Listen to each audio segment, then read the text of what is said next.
What is up, everyone? Today it is Saturday, and I drank a bunch of coffee and I'm ready to get busy. I got the last load of jars and lids in the dishwasher right now, and so I figured since those will be nice, hot, and ready, I'm going to attempt to water bath can some pickled beets today.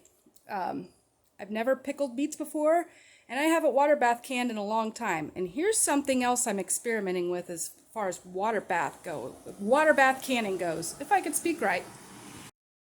So look at my beets. They look good. They're not super big or anything. That's okay. I am going to succession plant these beets. I'm going to be sowing some more seeds either this weekend or sometime during the week. However, we are expecting rain off and on, so I'm just playing by what the weather wants to offer me. But first,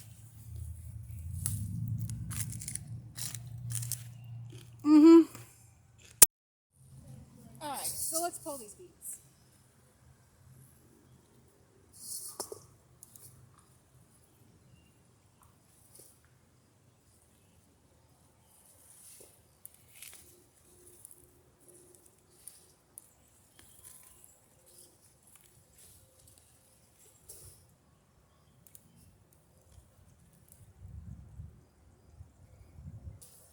This is something really weird. Look what I found all over the bottom of my beet. They look like little critters, little green critters. Does anybody know what that is? So I'm definitely going to give these a nice saltwater bath and let them soak for a while before I start boiling them and all that good stuff.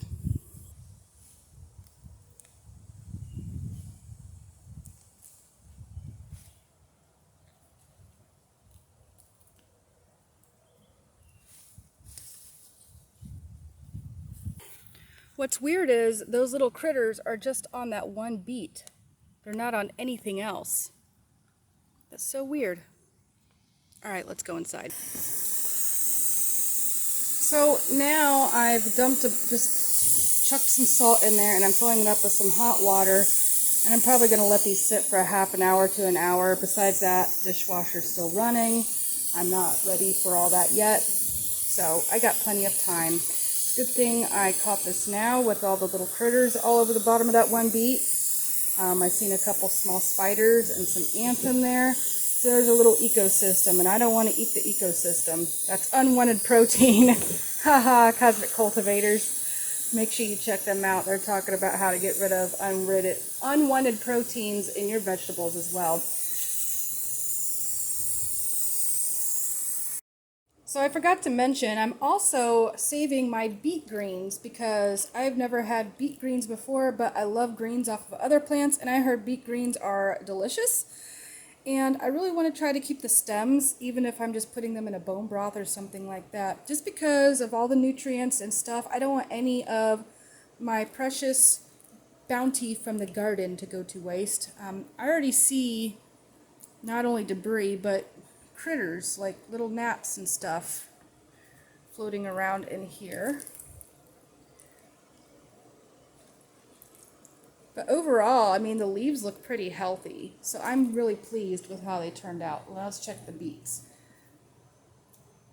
Now, this is something I want to talk about. If you've never boiled beets before, or anything like that, to help with the bleed out, they suggest that you don't cut the stems or the roots off while you're boiling them. That way your whole pot doesn't turn super red and super beady and it stains everything. I mean, if you want to make a dye, I bet that would be a good way, honestly, but yeah. So I watched some YouTube videos, went outside, sowed more beets. So I got that done, out of the way, and now I see, well, let me turn the light. I see the little critters floating to the top. So I'm going to go ahead and wash these up, and I have 2 pots here on the stove that I will cook them in. More beets. There's still some mosquitoes out, but they're not terrible.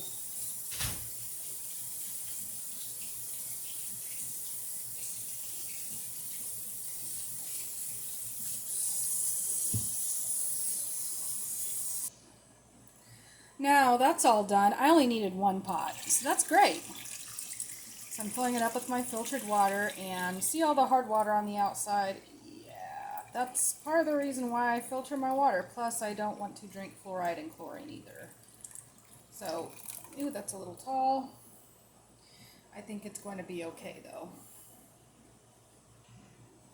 So now I turned on my stove to high, and I'm going to monitor the boil, and I'm probably going to boil them anywhere between 10 to 30 minutes.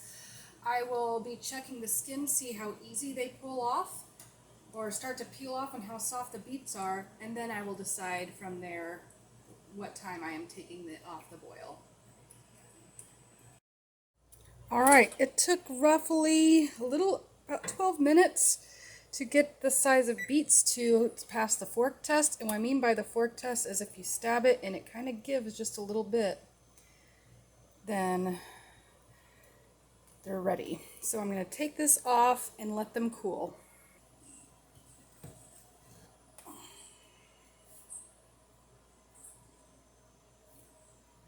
Okay, I'll take my little tongs here, just grab them out.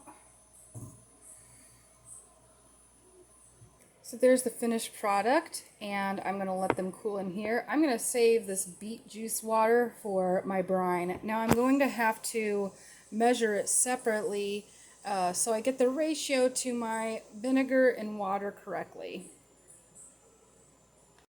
So while that's cooling, the beets, I am going to go ahead and get my brine ready. I am going to make probably about, I'm going to make 4 cups worth, maybe a little bit more. I don't think I'll need a whole lot of brine just looking at the amount of beets that I have, but so I'm not going to make a large batch, but I want to make a little bit extra just in case. And if I have too much brine, I can always can that up for later use. So I'm going to stick 2 cups of beet water. And obviously I'm going to have to add a little bit more because it didn't fill up all the way. So I'm going to compensate just a hair. It's a little bit too much. There we go. And then you can either use white vinegar or apple cider vinegar. And since I'm not sure which one I prefer better, I'm going to go ahead and just use a cup of both. I want to talk to you about your apple cider vinegars while I'm on the subject. This one is just one I picked up at Rural King for relatively cheap. It's probably about $3 for the gallon. And then, so I have 2 different brands of organic apple cider vinegar with a mother in it. And you could certainly make apple cider vinegar homemade with the mother in it. I have not tried that yet, but I really want to. So that might be a future project for me this year. Maybe in the winter time or something if I'm too busy with all this at this time of year. But I definitely want to try it. I'm going to go ahead and add a little bit of this in there to compensate for, I don't know, not compensate, but replace some of my apple cider vinegar out of my gallon just because this is better quality. It's healthier, and why not incorporate that?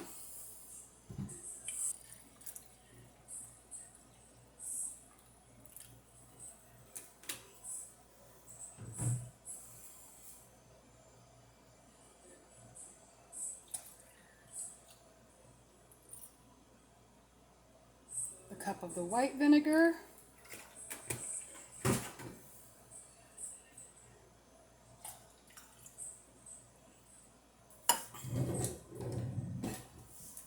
About a teaspoon of salt. That side's going to come out fast. Whoa, that's way too much. See the problem here? I'm going to have to put some back. That's the only thing I don't like about this particular container is it pours out way too fast. But there's about a teaspoon of salt. And then I am not going to make mine super sugary. So I have 2 types of sugar here. I have organic cane sugar and I have erythritol. Erythritol is a 0 carbohydrate replacement that I like to use in replacement of sugar, since I don't really care for a lot of other replacement sugars. I also like xylitol too, but I do not have xylitol today. I have erythritol, so that's what I'm using. So I'm not sure if I said this, if the camera's actually going. I am sticking 1 cup of sugar in there. Half of the cup was erythritol, and then you could also use xylitol. Those are my favorite sugar replacements. It's keto approved. It has 0 carbs in it. It's all alcohol sugars. And then I also have organic cane sugar, and so I'm using a half cup of each in there. And I also stuck a teaspoon of pink Himalayan salt in there.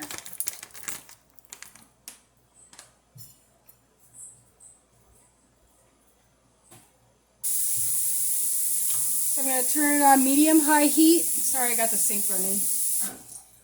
I'm going to turn it on medium-high heat, and I'm going to stir it and let it go. Meanwhile, while that's going on, I'm going to be peeling the beets. Now you can use gloves if you want. They will stain your hands or whatever surface you're on, so just be extra careful with that. I don't care if my hands get stained or not, it washes off. So, they're going to be pretty easy to peel now, or should be.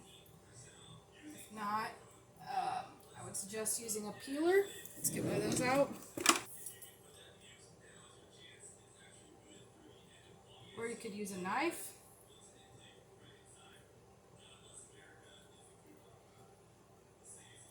And just clean them up. So now I have all my beets chopped up. I'm going to save my scraps, probably for broths. And if there's any other way I could use my scraps, I don't necessarily feel like I want to make beet powder or anything like that, but if you have any other suggestions, I welcome them. So I'm going to go ahead and just cube these up, because I feel like if I cut them into slices, they may not fit in the jar as well, and I think I could put more beets per jar if I cube them. Oh, and of course I just died. I mean, do I really have to go out and buy a dedicated water bath canner? I've been thinking about this for a while. This is my rack from my Carry pressure canner, my pressure cooker, and it fits. So I want to experiment, and I'm going to also experiment with pressure canning some of the pickled beets too, to compare, and in case this doesn't work, I didn't lose my whole harvest, you know. So I got a couple different things going on. I want them to retain the crispiness, or the, you know, the firmness of them. I guess they're not super crispy, our pickled beets. The firmness. And so we're going to experiment a couple different ways today. It's my first time with making pickled beets. This is definitely not a how-to. This is just what I'm doing and experimenting with. I would have took you through this process, but I took my funnel and put it in there, the beets, and then I poured the brine in there. Now it's time to debubble it, because you see bubbles down in there, air pockets. Yeah, we don't want those to happen. So we got to come down here, and I'm just using a chopstick and just pushing everything over to release the bubbles.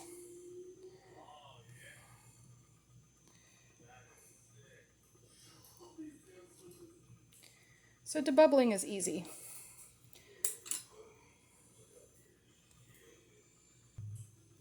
Now it's time to put the lids on. I'm simply going to turn it until it is finger tight. I'm not going to get any wrist action in there. You don't want to make them too tight. Alright, good enough. So I got 3 pints in there. I don't think, obviously, you're going to be able to fit quarts in there. So if you're going to water bath can quarts, you probably will need a bigger stock pot. Or go ahead and buy a $12 water bath canner at Walmart. So now I am just going to stick some water in there, and I am going to cover my jars. In pressure canning, you do not cover your jars. You just put it a couple inches from the bottom. Water bath canning, you do want to cover them. So now that it's submerged underwater, I am going to add a little bit of white vinegar just to help keep the jars looking beautiful after they come out, so they don't have hard water stains. And I'm going to bring it up to a little boil, not too hot.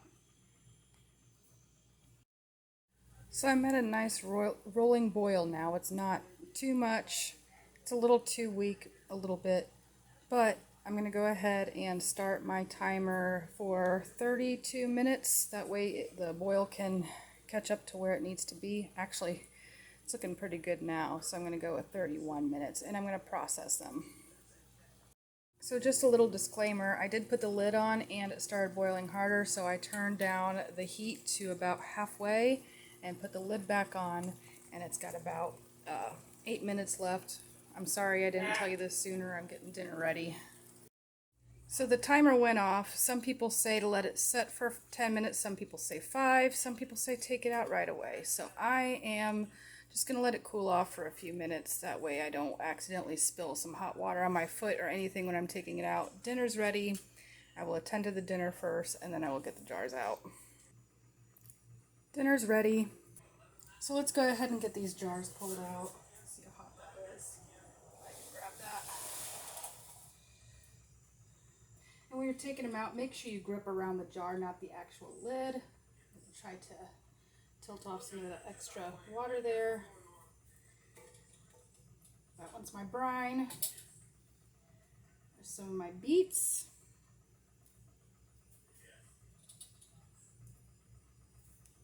And more beets. So I'm not going to touch these for 16 to 24 hours. But look at my beets and my brine. Yay! So I hope you enjoyed this video. Hope you learned something. You know, whether you've been canning forever, you haven't even started. Don't be afraid to try new things, because if you don't try it, you're never going to know. And this is my first time ever making pickled beets. So I will be doing a taste test in a few weeks, or whenever I decide to open these up and give them a try after 2 weeks. You want your pickles to sit for 2 weeks to bring out the best flavor and all that yummy goodness. So let me end this off by also telling you that I love you, and so does Jesus. God bless.